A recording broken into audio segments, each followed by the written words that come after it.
boy, it's a hot market. Are we in a There's bubble? money everywhere. I love it. Why is there money everywhere? Well, why do you because love the it? central banks, well, okay, I don't love it for the future of our society. As an optimist, I think we'll solve some problems, but I think we cause more problems when we create misallocation of capital by making the price of money too cheap. And I think we've definitely done that with our crazy central bank right now and the people in charge there. So there's the monetary policy has been more extreme. The printing of money is more extreme. We're about to print even a lot more money. And so yeah, there's definitely too much money around. Of course, what happens there is you drive up the price of assets. You drive up the price of how we build these assets. Like the people, it's great for people working in the tech world, right? They're all getting paid a huge amount more. Salaries are skyrocketing. Cost of living in tech centers, of course, that means goes up, though. It's not good for the non-tech people in tech centers. They're all kind of angry at us right now because their lives are a lot harder if they don't get paid from this. As an allocator, you got to build more now. We started 7 companies last year at HVC. I usually build 3 or 4. Last year, I built a lot. There's a lot of opportunity.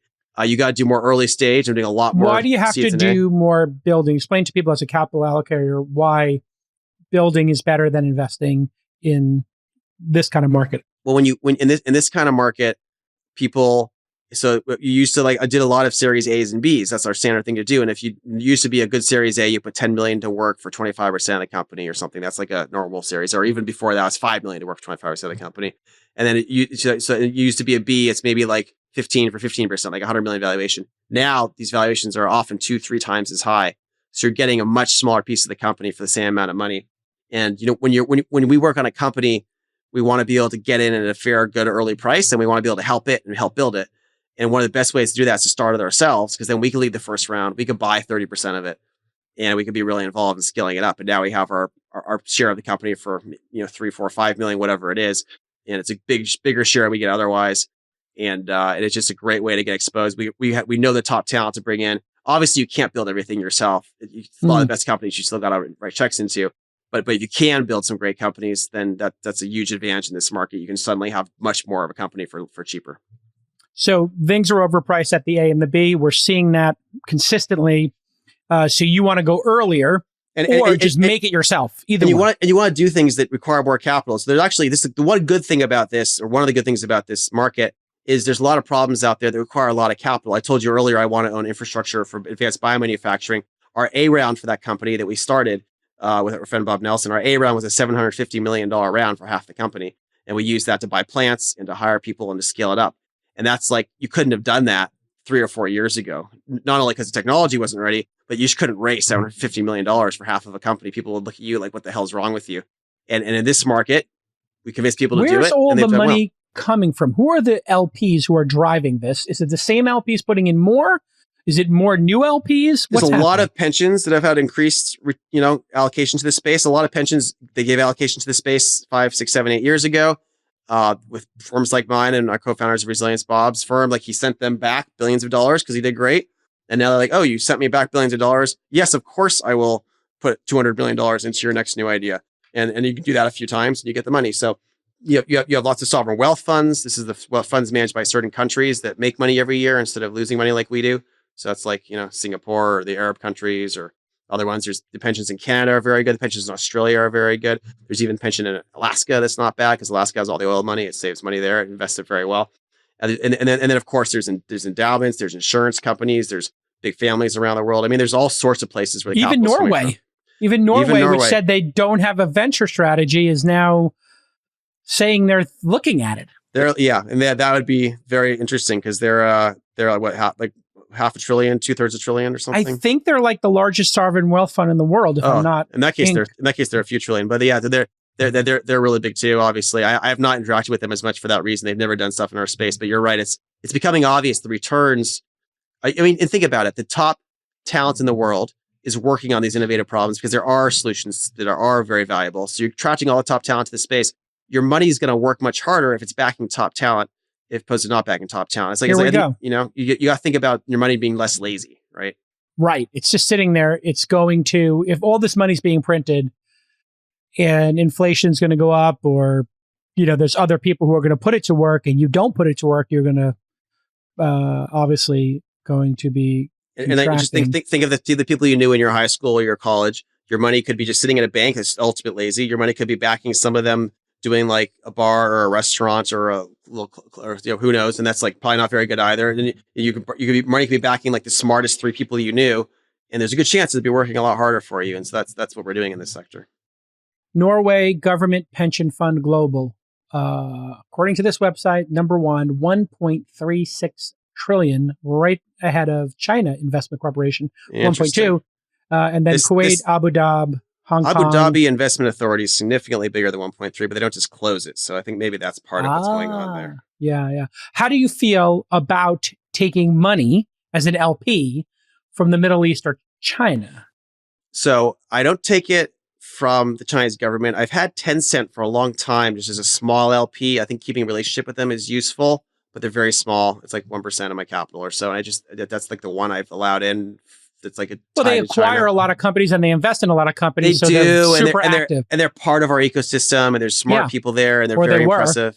Now that it's gonna be an interesting question what happens next. But I've tried to keep a tie there, even though I'm very skeptical of China. But I think the UAE is an extremely well-run country. I really like. I think UAE is like the Singapore of the Middle East. I really admire people I've met there and what they've done with the leaders there. I'm really excited. Their ambassador Yusuf Al Otaiba is the one who kind of did this peace deal with Israel and Morocco and other things, along with the last administration. I thought was very good. I really admire them. So we do a lot there. I have a few Saudi families that I've had money from. I haven't taken it from the government to date. I just didn't. I don't think. Obviously, Saudi has lots of problems. I don't think it's necessarily worse than like Turkey, for example. I think Erdogan's like usually problematic. I think it was worse in Turkey 20 years ago. Now I'm not sure. But I haven't really spent time trying to go over there. I feel like there's this thing where people who can't get money otherwise will spend the extra effort to go to these places that are kind of really far away and spend a lot of time on it. And that's kind of what some of those regions are. But there's other places there, like the UAE, like very sovereign wealth in Singapore and stuff. They're actually very sophisticated, and they are part of the inner circles of Silicon Valley now, and they're great to work with. And might have a view of human rights and democracy and humanity that is more in line with yours. I think UAE is much more in line with me than Saudi Arabia and then other Arab states. That's true. Yeah. That's true. I mean, it matters to you who you're making money for. Yeah, no, it definitely matters to me who I'm making money for. We bring in a ton of friends and family into our funds. We bring in a ton of like corporations we admire, groups we admire. So yeah, no, we prefer to make money for people we like, and we prefer not to make money for really sketchy groups. Yeah. So tell me about. I will say though, for a long time we had both some of the Soroses and some of the Kochs in the fund from both sides. So Soros is being far left and Koch being really libertarian right. I wouldn't say far right, libertarian right though. So my approach in business has been not to be tribal as much as possible. I think I've learned a hell of a lot from the Kochs. I've learned some things too from some of the Soros groups. I was really offended when we made $1 billion from the Soros groups from Palantir. And like the woke kids, like had them apologize to the press for making money with us. I thought that was a little obnoxious, but in general, I try to be friendly with both sides in business. And we live in a pluralistic society where we all have different views. I think that's okay. I think it's good to work with people with different views. What happened to our society where, I think when we were growing up, the idea that, one family across the street was Republican and super conservative, another one was super religious or Orthodox or Catholic. We could all disagree and still have a barbecue together. And now it's so polarized, you can't be friends with people. I think our identities are being expressed maybe too much through politics and too much like our tribe. I think without religion, you get a little bit more tribal that way. I think we used to have ethnicities. We don't, I know we still have ethnicities. We still have like racial problems, but like, I don't think people see themselves as much. Like my grandma was growing up, she's 101 now, doing pretty well, but she was like part of the Jewish group, and there was the Irish group that my other grandma was in. Yes. And there was all sorts of different groups, and like we don't have those anymore. So I think we are tribal. Our brains are tribal. We need some kind of tribe. So I feel like we've glommed on to these tribes, and it's probably not very healthy. But this is what we've done since the beginning of time. We've had some stupid tribe always to fight over. Yeah, and it's now holding us back, and it's pretty obvious that both China and Russia are adversaries. China, the major one, and Russia, obviously, quite a minor one at this point. I think you'd agree. But they really they know this is our weakness. Oh, they're funding all of this nonsense online. I mean, there's all sorts of evidence that the neo-Marxist stuff, the Black Lives Matter, the parts of it that are neo-Marxist, that China's the cause division that China was pushing, It's like they're doing whatever they can to divide us. Probably on the Proud Boys, Milo Yiannopoulos, all those crazy people on the right are probably also being funded covertly by these people. I'm sure. They probably don't even know they're being funded. These people are so dumb in a lot of cases that they're probably just getting money through shell corporations and not even thinking where they got the money from. And then I remember during the Trump sort of era, they were paying people to go protest, and then they were running the Facebook groups to get them to go to the same location. And then, of course, the media then amplifies it. So we wonder about tribalism. It's like the media is taking something manufactured by the Russians. This stuff is super manufactured. Like both the Proud Boys and Antifa are like centralized groups manufacturing nonsense. And they're manipulating people because people are easily manipulated. It's crazy. And how many people actually identify with these like fringe groups when you think about it? We're on Twitter, so it feels like it's everybody. You're like pretty spicy on Twitter. I'm surprised how brave you are. Like sometimes I get frustrated and I put things out there. I was so frustrated with the incompetence of the whole DoD thing, buying the Taliban, all these weapons.